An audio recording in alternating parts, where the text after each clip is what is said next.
तेव्हा आम्ही काही येडी वागणी सेवा केली तुम्हाला मान्य आहे का? मान्य आहे?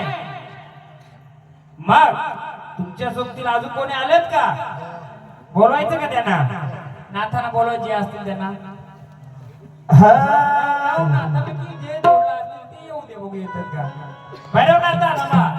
भैरवनाथाला परत भंडारा द्या, तेव्हा परत तुम्हाला आम्ही बोलू. कारण इंटरव्ह्यू नंतर मोठा इंटरेस्ट आहे याच्यामध्ये, खूप मोठा. मी सॉल्व्ह करून देईल. चला तुम्ही बसा, तुमची गरज आम्हाला परत लागणार आहे, तेव्हा परत